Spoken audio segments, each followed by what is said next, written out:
What's good, ladies and gents? Welcome to the MKO Pugilism Boxing channel, where we talk all things boxing. Remember to like, subscribe, hit the bell notification, put it on all so you can get notified straight away as soon as we drop any new material on this channel. So without further ado, let's get into it.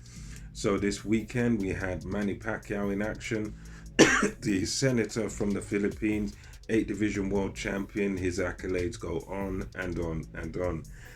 Now 42 years old, and on Saturday night he had Yordenis Ugas as a last minute replacement, literally a replacement with a few weeks notice. I think it was only 2-3 weeks notice that both guys had. It was originally going to be Errol Spence Jr.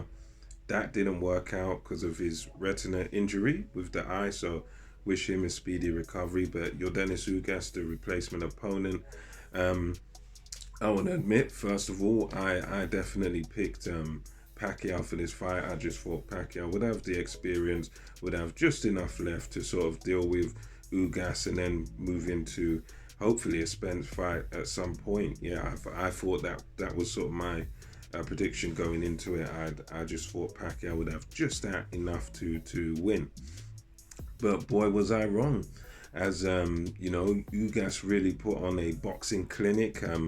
Pacquiao did, however, he started off the fight well, with his signature combinations. Round one, he boxed pretty well. Showed that he still has a bit of speed, still has a bit of sharpness there. He's still got fast hands. I'd say the feet are probably not quite what they were, but in terms of his hand speed and stuff, he's still got, he's still quick, he's still quite sharp and everything. So that showed. He was busy in round one, from took that on my card. I think took that on most people's cards. But as the fight sort of wore on, it became more and more Ugas's fight for me. Ugas had a fantastic left jab that he used very effectively. He kind of punched in between Manny Pacquiao's punches. Pacquiao is very much a sort of rhythmic fighter. He likes to get off to the side, throw left hands and stuff, and he's very much a rhythmic fighter. He likes to throw his combinations, fight at sort of a high pace, but Ugas was really able to sort of control the pace of the fight, where even when Manny Pacquiao was trying to throw his sort of bursts of punches, he was trying to throw his combinations, he couldn't, because every time he would try and get into range, Ugas would meet him with a nice stiff left jab. He'd have to eat one of those every time he would sort of try and come in, and Ugas was sort of counter punching from within the pocket, so he wasn't sort of running around the ring or anything like that. He was sort of in the pocket, he was there, and he would just take these little steps back, but he would always be right there with Pacquiao.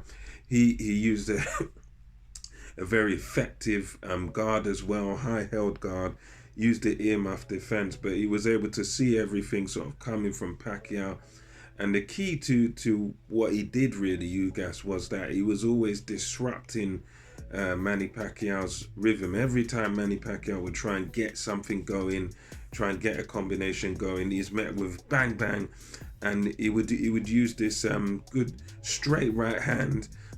But the most I would say one of the most effective punches, apart from the jab of Ugas, was this looping sort of right hook that he would throw, and it would hit Manny Pacquiao all the time because it's coming from sort of his blind side, and he would use that very effectively, just a thudding shot every time Ugas would be using it, and he'd be landing this over and over. And again, there was some rounds in the fight which were kind of swing rounds that sort of could have gone either way, but for the most part it was Ugas's fight. It was Ugas slowed the pace right down, fought at his own pace, and you could tell there was a bit of, I would say, sort of age catching up with Manny Pacquiao, because he couldn't sort of dart in and out as he used to. He would have to sort of think before he was trying to attack Ugas, and while he's thinking, he's getting hit with jabs, getting busted up in the face with jabs and good right hands. Ugas threw some good shots in the pocket as well. And I'd say, the overall sort of pattern and picture of this fight was Manny Pacquiao got outboxed and he got sort of nullified is what I would say. He was no disgrace, Pacquiao. As I say, he had his moments. He had some decent rounds, sort of mid rounds, and towards the latter half of the fight, he landed some combinations. But Ugas was clever there, where although yes, Pacquiao would have his moments in his sort of combinations, Ugas would always, not 100% of the time, but a lot of the time, Ugas would make sure that he had the sort of last word. So that he'd stand there, he'd trade with Manny. Manny would land, bam, bam, bam, land a few shots, and he'd take him on the glove sometimes, Ugas. But then he'd make sure that he'd have a go after that. So as Pacquiao's trying to land and it looks flashy, Ugas would have some of it landing on the glove, some of it would land properly. But then Ugas would have a little go and he'd sort of give you that last word and leave, I think, that impression on the judges, So he'd even have the last word in the exchanges, and I think that really worked in his favor. And overall it was a fight that at times did swing back and forth, but for me, throughout, I would say it was always being fought at Ugas's pace, and it was one of those fights where for me, it always looked like Ugas was the boss. Ugas was the one sort of dictating the pace, and Pacquiao always looked like in this fight that he really couldn't get going. He couldn't get any rhythm going. He couldn't get any momentum in this fight. He was really struggling to get going. And that was kind of the story of it. That Ugas was yes, he may have took shots here and there, but overall he was running things in this fight. He was the one controlling the rhythm, controlling the pace, and he was able to land certain shots at will, especially that looping sort of overhand right/right hook. He was landing that punch at will because Pacquiao just couldn't see it coming. It's coming from his blind side, and it's not easy to defend like a straight right hand where you can see it and block or move. Ugas was landing these good right hands all the way through the fight, and overall he really did deserve the victory. Pacquiao was saying beforehand, he was given the belt, which he was. He was kind of given the belt. He was elevated to champion, as Pacquiao had been 2 years out of the ring, and I suppose Pacquiao being 2 years out of the ring was a factor in this fight and how it went and everything. Because obviously, as an older fighter, you need that activity, need rest, but you need activity. So that probably didn't help him. But overall, very impressive victory by Ugas. He can move on from here. He said after the fight that Pacquiao's got every right, and he'd be open to a rematch with Manny Pacquiao. But they asked him about Errol Spence Jr. He said, "Yep, Errol Spence Jr. is my next target. He's the one I would want next." And I'd say that yes, that's very healthy to hear that. But also at the same time, there's going to be a problem there, because with Errol Spence, he's going to be out for at least 6 months, according to what I've heard from about his eye injury. So he's going to be at least out for 6 months.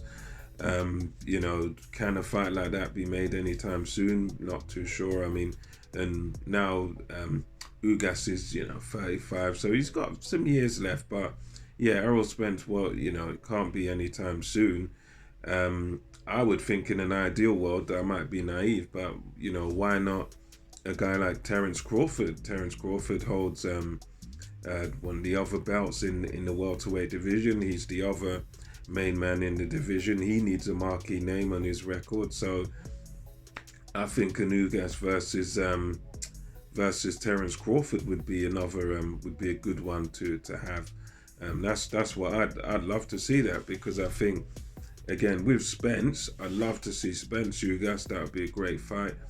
But I reckon with that injury, that's going to be way down the line from now. That's not going to be anytime soon. But you got a guy like Terence Crawford. He has a belt. He's another guy up there in the pound for pound list. So I'd say, why not him? I mean, I suppose with the Heyman and Arum thing, the side of the street talk, this might just be a pipe dream. But for me, I think as a realistic thing, with a guy that's ready like Terence Crawford, I'd love to see that one. But yeah, let me know your thoughts in the comment section below. What did you think of the fight? What do you think of Ugas's performance? How do you think he gets on with an Errol Spence Jr., maybe in a Pacquiao rematch? Or do you like me? Would you like to see an Ugas versus Terence Crawford fight as the next move? Let me know your thoughts. Until next time, this is MKO Pugilism over and out. I'll catch you on the next one.